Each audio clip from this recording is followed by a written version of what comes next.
మీరు కూడా మంచిగా ఉండాలని, క్షేమంగా ఉండాలని, ఆరోగ్యంగా ఉండాలని మరి ఈ మాటలు మీకు తెలియజేస్తూ ఉన్నాం. అలానే మీ కొరకు ప్రార్థన చేస్తూ ఉన్నాం. మరి మంచి ఊరు, చక్కగా ప్రశాంతంగా సమాధానంగా ఉన్న ఊరు దేవుడు దీవించాలని ఆశపడుతూ ఉన్నాం.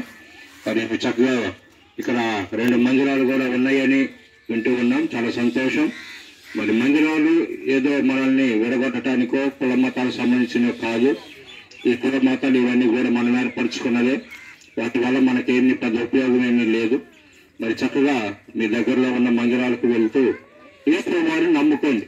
ఎందుకు యేసు ప్రభువారిని నమ్ముకోవాలి అని అంటే, మనందరం కూడా మరి పాపులమే అని బైబిల్ తెలియజేస్తుంది. ఏ భేదము లేదు, అందరూ పాపులమే అని అంటుంది. అలాగే భారతదేశంలో నమ్ముతున్న గ్రంథాలు కూడా పాపంలో పుట్టాం, పాపంలోనే పెరుగుతున్నాం, పాపంలోనే చనిపోతే మా పరిస్థితి ఏంటి, మేము ఎక్కడికి వెళ్తాం, ఏమొచ్చింది అని దేవుడిని అడిగినట్లుగా వ్రాయబడి ఉన్నాయి. కాబట్టి పాపంలోనే మనందరం ఉన్నాం. పాపానికి ఖచ్చితంగా పాపం వల్ల వచ్చే జీతం మరణం అని బైబిల్ తెలియజేస్తా ఉంది. పాపం వల్ల శిక్ష పొందుకుంటాం. మనం తప్పు చేస్తే మరి మీ అమ్మ నాన్నలు కొడతారు కదా, తప్పు చేస్తే శిక్ష ఉంటుంది. పాపానికి కూడా అట్లానే శిక్ష ఉంది. అయితే ఈ పాపం అనేది అంతరంగంలో, ఆత్మలో మరి పాపం అనేది వెళ్ళిపోతుంది. కాబట్టి మరి ఈ పాపానికి ఈ లోకంలోనే కాదు, పాపానికి ఇంకా భయంకరమైన శిక్ష ఉంది. మరి ఇక్కడ కన్ను మూసిన తర్వాత కూడా మన ఆత్మలు భయంకరంగా నరకానికి వెళ్ళిపోయి శిక్షను అనుభవించే ప్రమాదం ఉంది.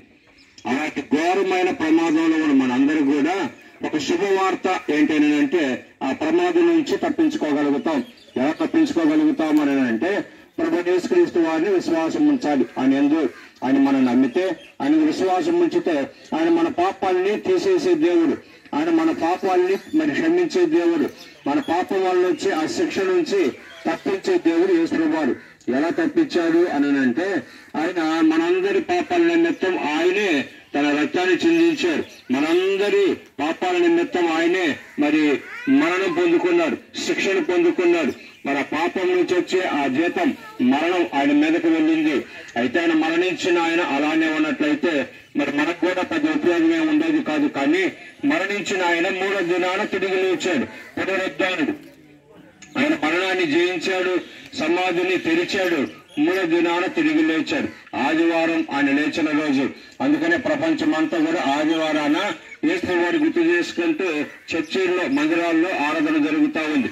కాబట్టి యేసు వారు పునరుద్ధానుడు. ఆయన ఒక మాట అంటున్నాడు బైబిల్లో, యోహాను సువార్త 11:25, నేనే జీవమును పునరుద్ధానము, నందు విశ్వాసం ఉంచేవాడు చనిపోడు, చనిపోయినా తిరిగి లేస్తాడు, తిరిగి లేచినందుకు విశ్వాసం ఉంచేవాడు మరి అన్నటికీ చనిపోడు అని మరణానికి ఒక విరుగుడు ఆయన చెప్పాడు.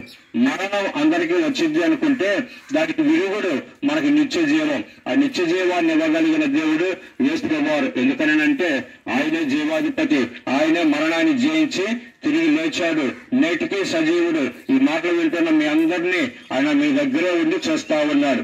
కాబట్టి ఈ రోజున ఆయన మీరు విశ్వాసం ఉంచగలిగితే ఈ పాపం వల్ల వచ్చే జీతమైన మరణాన్ని మనం తప్పించుకోగలుగుతాం. పాపం వల్ల వచ్చే శిక్షను మనం తప్పించుకోగలుగుతాం. మరి మంచి జీవితాన్ని, ఉన్నతమైన జీవితాన్ని మనం పొందుకోగలుగుతాం. ఇక్కడ కన్ను మూసిన మరుక్షణాన ఎవరైనా ఎప్పుడైనా సరే ఈ లోకాన్ని విడిచిపెట్టి వెళ్ళిపోవాలి. ఎందుకనంటే ఈ లోకం శాశ్వతమైంది కాదు, ఇది తాత్కాలికమైంది. సో ఆ శాశ్వతమైన లోకం, పరలోకం, అక్కడికి మనం వెళ్ళాలి. అక్కడికి వెళ్ళాలి అని అంటే మార్గము యేసు ప్రభువారు మాత్రమే. ఆయన ఎదురు విశ్వాసం ఉంచగలిగితే మరి ఇక్కడ కన్ను మూసిన మరుక్షణాన చక్కగా ఆయనతో పాటు పరలోకం ఉండగలుగుతాం. పరలోకం చాలా అద్భుతమైంది. అక్కడ ఏ వేదన ఉండదు, బాధలు ఉండవు, సమస్యలు ఉండవు, అప్పులు ఉండవు, మరణమే లేని అద్భుతమైన లోకంలో మనం కలకాలం యుగయుగం జీవించాలనంటే యేసు ప్రభువారు ఎందుకు విశ్వాసం ఉంచండి. అటు గొప్ప రక్షణ మీరు మీ కుటుంబాలందరూ పొందుకోండి. మరి ఇది మీకు అనుకూల సమయం, ఇదే రక్షణ దినం. ఈ రోజే చక్కగా రక్షణ గురించి ఆలోచించండి. మరి దగ్గరలోని పాస్ గారిని కలవండి, మరి మందిరాలకు వెళ్ళండి, మరి చక్కగా వాక్యం బైబిల్ చదవండి. మరి యేసు ప్రభువారిని విశ్వాసం ఉంచండి.